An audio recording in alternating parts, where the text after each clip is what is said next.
Alors, vraiment, c'est difficile même pour moi de faire ce témoignage-là parce que je comprends qu'à bien des égards, comme d'habitude, l'ennemi va certainement essayer d'aveugler certains et les entraîner dans cette espèce de jeu qui conviendrait, qui ramènerait, qui reviendrait à leur faire se dire que c'est peut-être moi qui suis trop dur ou nous chrétiens ou qui sommes autour de cette personne-là qui sommes trop durs et qu'il y a peut-être encore un espoir pour cette personne d'être sauvée. Non. Je le dis encore, nous l'avons espéré, c'est pas de la méchanceté. Nous l'avons espéré, nous avons prié pour cette personne-là, nous lui avons montré comment il était facile pour elle de se faire baptiser si elle le voulait. Euh, on a prié avec elle, on a tout fait. C'est quelqu'un qui, à la base, a dit avoir accepté le Seigneur Jésus avec nous, mais qui en réalité s'est détourné juste après, malgré le fait qu'elle avait vu Dieu faire des miracles extraordinaires dans sa vie, qu'elle avait vu la gloire de Dieu. Au début, elle disait que c'était la gloire de Dieu. Elle reconnaissait la gloire de Dieu pour les grands miracles que Dieu a fait dans sa vie. Et au bout de quelques années, plus ça allait, plus on voyait que l'ennemi dégradait sa conscience, son intelligence et l'obscurcissait aussi pour finir par l'entendre dire au bout de quelques années que c'est sa gloire et que ce n'est pas la gloire de Dieu.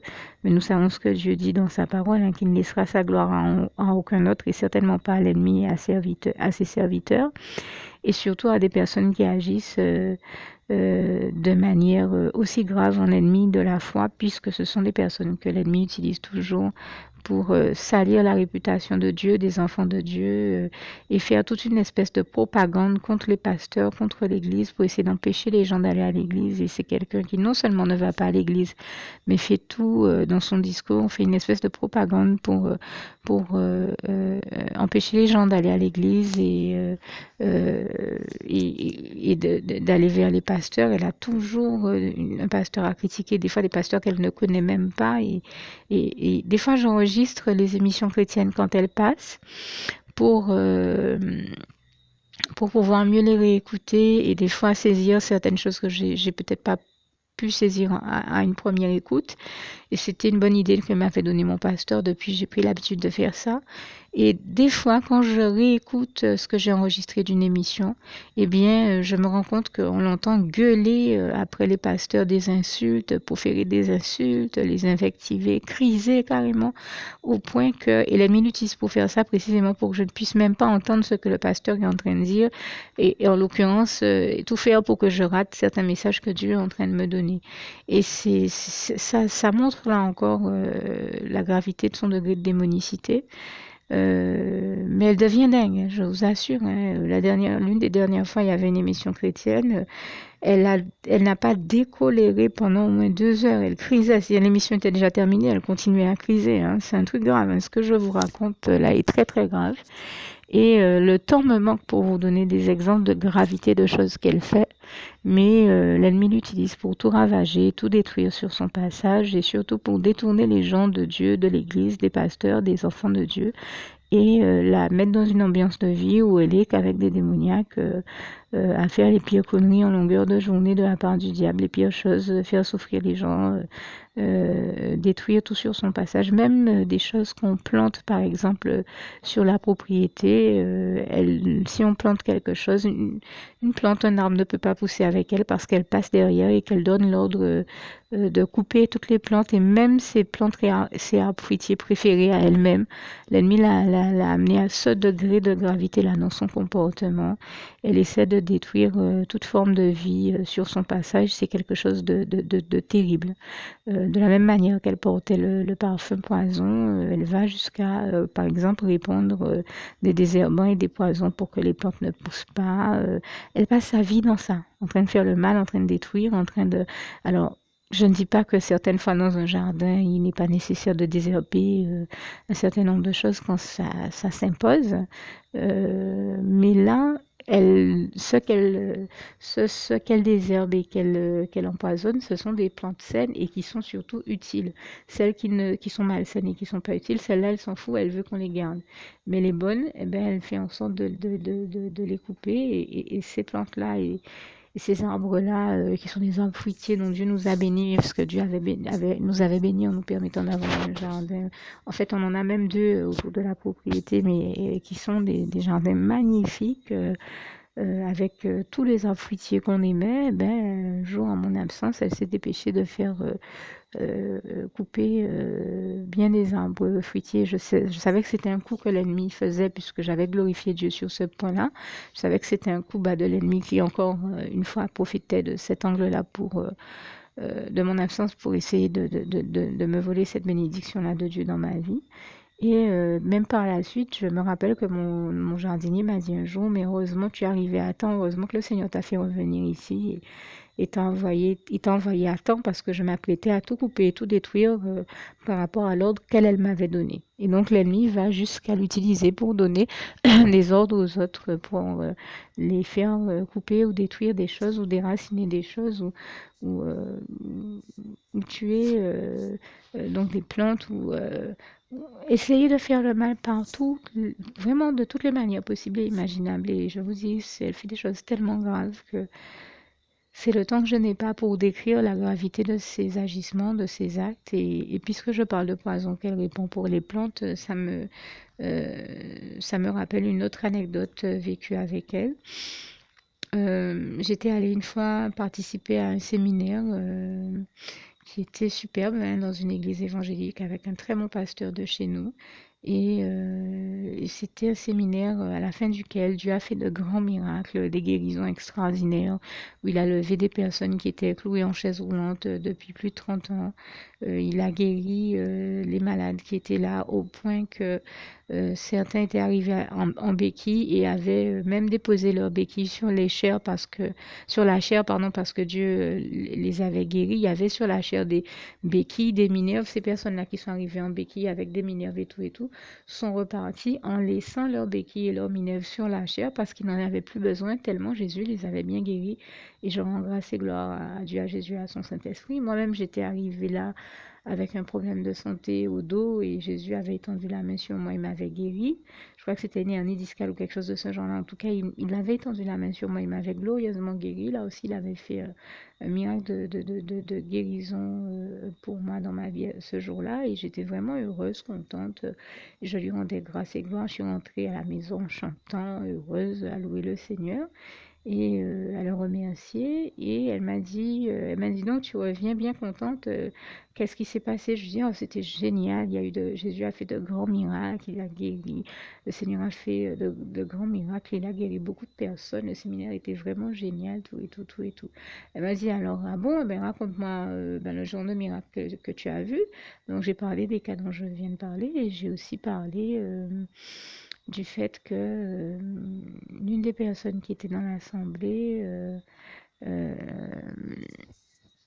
à un moment auquel on ne s'attendait pas du tout, le pasteur a pris le micro et il a dit surtout allez donner à telle personne dans la salle un sac vomitif parce que j'entends Dieu me parler à l'oreille et me dire qu'il a étendu la main sur elle pour la guérir, mais que dans quelques minutes elle va rendre quelque chose d'un peu bizarre parce qu'en fait elle ne le sait pas, mais quelqu'un chez elle lui a fait ingérer du poison sans qu'elle ne le sache. Et si Dieu n'était pas en train de la guérir de la gravité de ce qu'elle a pris, elle serait en train de mourir. Et il a même pu dire qui était cette personne dans la salle, de manière à ce qu'on lui donne très rapidement un sac vomitif et c'est ce qui s'est passé comme annoncé. Mais moi qui suis en train de lui raconter, puisqu'elle m'avait demandé ce que j'avais vu d'exceptionnel ce soir-là, donc j'ai parlé de tous les miracles, y compris celui-là, et moi qui étais en train de lui raconter ça, elle m'a regardée et elle m'a dit, et donc la personne à qui on a donné un sac vomitif parce qu'elle avait ingéré du poison sans qu'on le sache, parce que quelqu'un chez elle lui avait fait ingérer du poison sans qu'elle ne le sache, c'était toi cette personne. Et là, bien sûr, c'est une question qui vous glace le sang et qui vous fait froid dans le dos. Mais je peux vous dire qu'en longueur de journée, je la vois, des fois, elle est à peine réveillée, elle n'a même pas pris de petit déjeuner. elle pense même pas à aller manger ou non, à peine réveillée, elle pense déjà à faire du mal, à détruire. Il lui faut détruire quelque chose, il lui faut faire du mal et des fois, avant même de prendre un petit déjeuner, elle commence par aller jouer dans des produits chimiques, dans des poisons, par prendre de l'amorora. La semaine dernière encore, elle m'a dit qu'un jour, quand je ne regarderai pas, elle mettra de l'amorora, soit dans ma nourriture, soit dans les choses que je bois.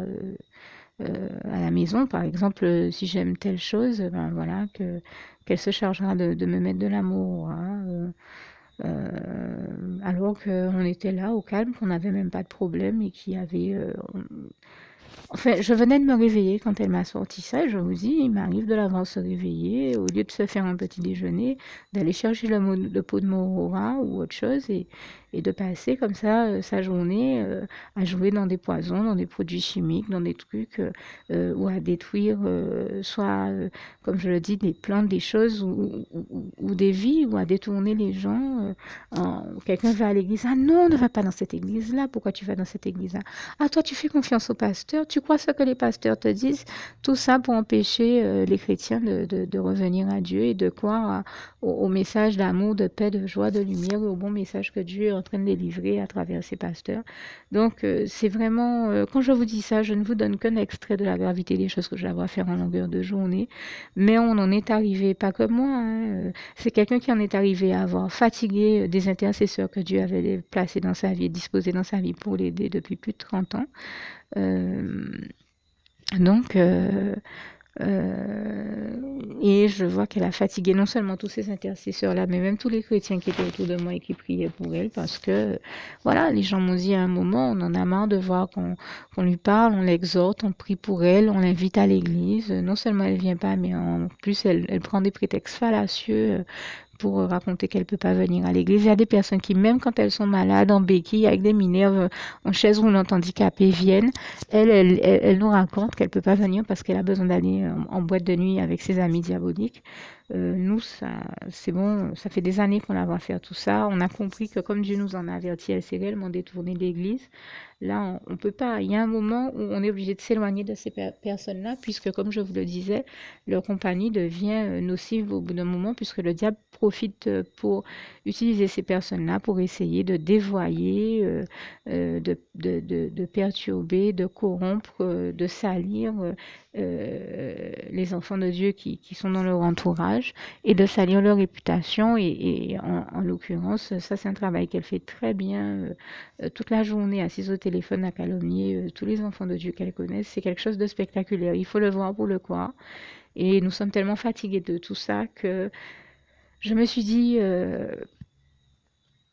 je prends le temps de donner ce témoignage-là, encore une fois, pas parce qu'il vise quelqu'un ou pour critiquer quelqu'un, mais pour témoigner des choses de ce que nous, chrétiens, certains chrétiens, nous vivons. Et je ne suis pas la seule, hein, puisque je donnais ce témoignage-là il n'y a pas longtemps à une sœur en Christ qui s'était déjà rendu compte de la réalité que je vis. Et en plus de l'extérieur, les trois quarts des gens ne s'en rendent pas compte, mais elle s'en était rendue compte, comme d'autres personnes l'ont quand même vu aussi. Et elle m'a dit, mais tout ce que tu me décris là, je me rends compte que c'est véritable parce que moi aussi, elle a deux démoniaques chez elle. Moi aussi, dès que quelqu'un m'appelle, surtout quand c'est un chrétien, eh ben, ils crisent et ils font tout pour perturber mes communications au téléphone. Je me rends compte que je vis les mêmes réalités que toi et qu'en fait, l'ennemi utilise ça. Vous aussi, vous pouvez observer dans vos vies, hein. Dès que, à la limite, si c'est un démoniaque qui nous appelle pour nous donner des messages de la part de l'ennemi et essayer de nous perdre, là, il va jamais s'énerver. Par contre, si c'est vraiment un appel de Dieu et que c'est deux enfants de Dieu qui s'appellent et qui communiquent parce que Dieu veut les bénir, eh bien, il est tellement dans la dynamique que soit la gloire de Dieu ne soit pas démontrée dans leur discours, parce que souvent, entre enfants de Dieu, on prie ensemble, on se témoigne de l'exaucement des prières que le Seigneur a fait, on se témoigne de la gloire de Dieu, et l'ennemi ne supporte tellement pas que la gloire de Dieu soit démontrée qu'il crise dès qu'il voit qu'on en parle, il utilise ce type de personnes démoniaques autour de nous pour se faire, et les utilise aussi pour perturber nos communications. Et on en est arrivé, par exemple, cette chrétienne-là et moi, à se dire que dès qu'elle m'appelle, si c'est pas par le biais de la personne dont je viens de parler, qui est chez moi, qui est démoniaque, que l'ennemi passe, eh bien, il va passer par le biais de ces personnes démoniaques qu'il y a chez elle. Et chaque fois, on observe ça. Si c'est pas d'un côté, c'est de l'autre. Et je vous dis, vous aussi, vous pouvez prendre le temps de prendre du recul et analyser ces choses-là, et vous rendre compte que très souvent, d'ailleurs, l'ennemi utilise le biais du téléphone pour faire des gens nous appeler et essayer soit nous perturber, soit de nous empêcher de faire le travail que nous sommes en train de faire, par exemple pour parler de la gloire de Dieu ou en témoigner, soit pour perturber tout ce qui peut être de Dieu et la bonne marche des choses selon la volonté de Dieu, puisque comme nous le savons, ce que Dieu veut, le diable ne le veut pas et qu'il attaque toujours la volonté de Dieu et les plans de Dieu et l'œuvre de Dieu. D'ailleurs, nous n'aurions jamais pensé que l'œuvre de Dieu est aussi grandement attaquée. Et ça me donne l'occasion de dire que ça ne me démontre en réalité que la gloire de Dieu est encore plus immense et intense que tout ce que nous pouvions imaginer, et je lui en rends grâce et gloire parce qu'on se dit mais quand une œuvre est autant attaquée, que Dieu, ses enfants, leur réputation, leur vie, tout ce qu'ils font est autant critiqué, méprisé et attaqué, et malgré tout Dieu continue à sauver des milliers d'âmes et à réussir à faire l'exploit de les ramener à lui, alors que le diable fait tout pour qu'ils n'aillent pas à Dieu et et les entraîner avec lui dans sa chute et tous ses périples, les malheurs en enfer. Et bien on se dit vraiment louange, honneur et gloire à toi, éternel mon Dieu, qui arrive à sauver autant de vies malgré la gravité de toutes ces attaques-là de l'ennemi. Et surtout, je vous assure que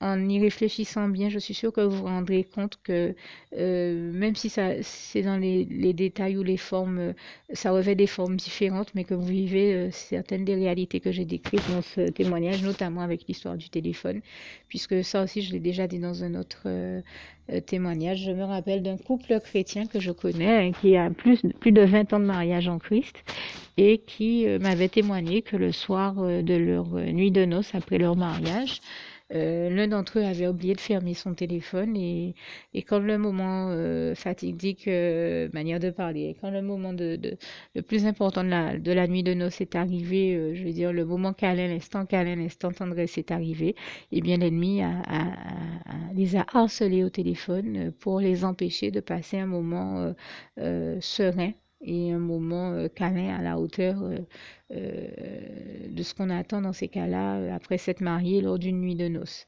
Et c'est là qu'ils ont découvert que l'ennemi réellement, que c'est une vérité, qu'il utilise le biais du téléphone, des fois aussi de d'autres médias, hein, pour emmerder les gens, les harceler, perturber leur vie et le bon déroulement des choses dans leur vie et de tout ce qui est de Dieu. Et ça, en tant que chrétiens, nous sommes nombreux à faire le constat de ces mêmes réalités-là. Et c'est ce ce dont j'ai voulu témoigner, montrer comment l'ennemi agit à travers certaines personnes, comment fonctionnent les diaboliques. Et bien sûr, j'ai bien trop peu de temps ici pour décrire tout ce qu'il y aurait à décrire, mais j'ai voulu donner ce témoignage aussi pour encourager et aider tous ceux qui vivent le même type de réalité que moi à se rendre compte qu'ils ne sont pas les seuls, que nous sommes des milliers de chrétiens à faire les mêmes expériences. Et donc leur dire de la part du Seigneur Jésus de tenir bon, et leur faire savoir aussi que bien entendu, eh bien, dans certains cas, quand il est encore possible que certaines personnes soient sauvées et que ces personnes-là aussi acceptent le Seigneur Jésus comme leur sauveur personnel et se laissent sauver, eh bien, le Seigneur les sauve, et le Seigneur nous en avertit, nous dit, ça je tiens à le témoigner aussi, il y a des cas de personnes pour lesquelles il nous est déjà arrivé de s'interroger. Et le Seigneur nous a très rapidement répondu que oui, c'était possible et que la personne allait être sauvée. Et ça, on a vu ces personnes-là réellement accepter le Seigneur comme leur sauveur personnel et venir au baptême. Mais pour le cas de la personne dont je viens de parler, voilà, Dieu nous a averti qu'elle elle s'était détournée, et elle le dit elle-même, et elle dit qu'elle ne reviendra jamais, et Dieu, c'est bien ce que Dieu nous avait dit, et on se rend bien compte que c'est réel. Donc je me dis, je prends le temps de parler de toutes ces réalités-là, parce que je demeure persuadée qu'il y a des chrétiens qui ont besoin d'entendre ce type de témoignage, et de savoir que dans certains cas, oui, il est possible de sauver certaines personnes. Je veux dire que Jésus, parce que nous savons que c'est Jésus seul qui sauve, et qu'il est le seul sauveur que Dieu ait choisi et mandaté, dépêché pour être le seul sauveur de toute l'humanité, comme il est écrit en Acte 4, verset 12. Je veux dire, il y a des personnes pour qui c'est encore possible, les personnes qui acceptent de se laisser aimer et sauver par le Seigneur Jésus-Christ, et qui qu'il accepte comme leur sauveur personnel. D'ailleurs, entre parenthèses, pour toutes celles et ceux qui n'auraient pas encore fait cette prière, je vais la rajouter ici. ici à la fin de ce témoignage tout à l'heure, mais je referme ici la parenthèse. Donc c'est encore possible pour toutes les personnes qui ont l'intelligence d'ouvrir sincèrement leur cœur à Dieu d'accepter le Seigneur Jésus comme leur sauveur personnel et de se laisser aimer et sauver par lui, et l'intelligence de comprendre que le seul moyen de se mettre à l'abri du monde cruel et influencé par Satan dans lequel nous vivons, c'est de venir à Jésus-Christ qui est le seul à Dieu, à Jésus, à son Saint-Esprit, qui est le seul à pouvoir avoir la victoire éternelle sur Satan et qu'il a toujours eu, puisque il a démontré sa toute-puissance en ressuscitant Jésus-Christ après qu'il soit passé sur la croix, le troisième jour après que Jésus soit passé sur la croix. Et comme j'ai l'habitude de le dire, si Jésus-Christ est ressuscité, c'est qu'il est vivant et qu'il agit toujours comme il est écrit dans ce passage de Jean. Donc, je crois que c'est Jean 5, verset 17, mais n'étant pas sûr pour la référence, en tout cas, je sais que c'est dans le livre de Jean. Et donc, nous rendons grâce et gloire à Dieu, à Jésus, à son Saint-Esprit pour toutes les merveilles, tous les miracles, notamment les miracles de guérison que nous continuons à le voir faire et accomplir. Mais nous rendons grâce et gloire à Dieu aussi de manière réaliste pour dire que, voilà, même si nous espérons dans nos cœurs que le maximum de personnes aille au paradis avec nous, et en l'occurrence nous aurions souhaité que ce soit le cas de tout le monde, mais vraiment, vraiment du fond du cœur, on préfère savoir que le maximum de personnes vont au paradis plutôt qu'en enfer, et que si c'était possible que ça arrive pour tout le monde, eh bien nous l'aurions souhaité, mais ce n'est pas possible pour tout le monde, puisque certaines personnes se refusent elles-mêmes de venir à Dieu et choisissent elles-mêmes d'aller servir le diable, alors que, comme je vous l'ai dit en début de témoignage, elles-mêmes témoignent qu'elles savent très bien que Dieu existe, qu'elles ont vu que Dieu est merveilleux, que Dieu est bon en tout temps, etc., etc., mais elles choisissent d'aller servir sciemment le diable. Est-ce que vous croyez que ces personnes-là peuvent ensuite prétendre à entrer dans la demeure de Dieu, le paradis? Mais quand Dieu dira à ces personnes-là, je t'ai donné une vie, qu'en as-tu fait? Est-ce qu'à un moment tu t'es tourné vers moi, ton Créateur? Est-ce que tu m'as ouvert ton cœur? Est-ce que tu as choisi de me servir et de servir la cause du bien?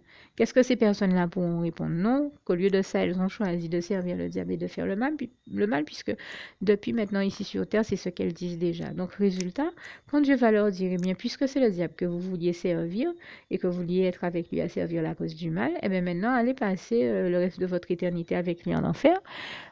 Personne n'aura rien d'autre à dire et à venir rétorquer ou contester avec Dieu, puisque, comme il est écrit dans le psaume 62, verset 13, à toi aussi, Seigneur, la bonté, car tu rends chacun selon ses œuvres. Et oui, c'est écrit là encore en Romains 14, verset 12, chacun rendra compte à Dieu pour lui-même. Et si ces personnes-là, au lieu de faire le bien, ont choisi de faire les mauvaises œuvres destructrices de l'ennemi, de participer aux œuvres des ténèbres, mais le résultat est qu'ils vont finir dans les ténèbres avec le diable.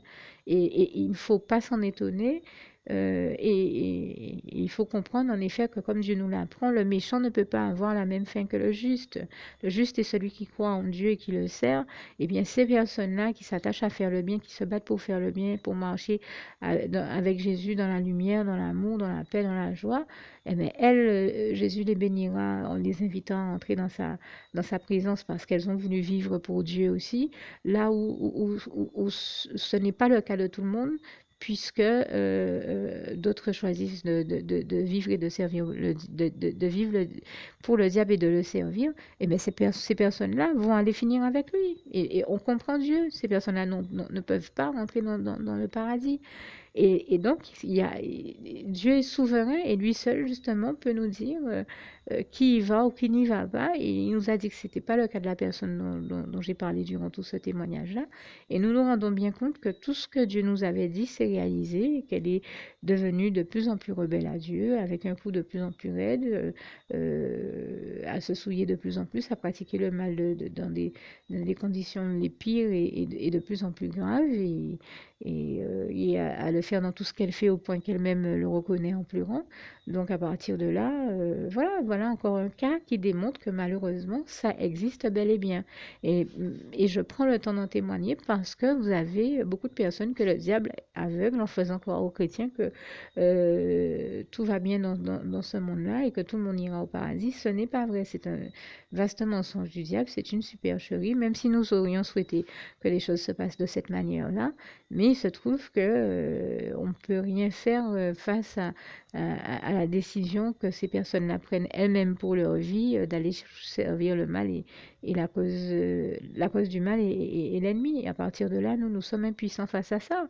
Parce que, comme me disait un jour un des pasteurs que Dieu a placé dans ma vie, notre rôle à nous chrétiens, c'est de leur parler de la part du Seigneur Jésus, mais nous ne pouvons pas faire les choix et prendre les décisions à leur place. Ces décisions pour leur vie, c'est eux-mêmes qui les prennent. Et donc, s'ils choisissent le mal, nous ne pouvons rien contre ça. Par contre, je rappelle à tous ceux qui seraient dans la dynamique de tomber dans cet écueil-là, dans ce piège-là du diable et d'aller faire cette connerie monumentale que de choisir de servir le diable, qui les entraîne en plus dans la profondeur de sa propre connerie en enfer avec lui, eh bien, je leur rappelle ce beau passage d'Ésaïe 5, versets 20 à 25, où il est écrit « Malheur à ceux qui appellent qui change la lumière en ténèbres, les ténèbres en lumière, qui appelle le bien mal et le mal bien, etc., etc. » Je vous invite vraiment à lire ce passage. Là encore, je le dis comme il est sur mon cœur, mais je vous assure que, comme nous l'apprend le Seigneur, la fin d'un méchant ou d'un diabolique, d'un démoniaque et de celui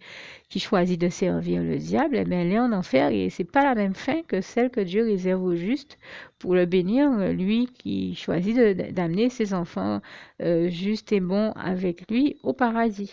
Et là, je dis vraiment toute la gloire revient à Dieu, à Jésus, à son Saint-Esprit, parce que ce n'est que justice. On comprend que Dieu choisisse de procéder ainsi et nous lui en rendons grâce et gloire et nous lui rendons déjà grâce et gloire par la fin pour toutes les bonnes choses que nous savons que nous allons encore le voir faire, puisque comme je le disais tout à l'heure, Dieu est bon en tout temps et sa bonté, sa fidélité durera toujours, comme ce psaume 100, verset 5 le démontre si bien. Alors, je termine tout en vous invitant ici à ne pas oublier à faire la prière qui suit. Le temps pour moi de citer ce dernier passage de Philippiens 4, verset 7. Que la paix de Dieu qui surpasse toute intelligence garde vos cœurs et vos pensées en Jésus-Christ. À bientôt et surtout, j'espère que mon propos aura été compris ici en toute bonne intelligence et qu'il est clair que je n'ai fait ce témoignage que dans la dynamique qu'ils viennent éclairer toutes les personnes, éclairer et bénir toutes les personnes qui pouvaient en avoir besoin et que je l'ai fait au nom du Seigneur Jésus. Que Dieu vous garde et vous bénisse tous. À bientôt.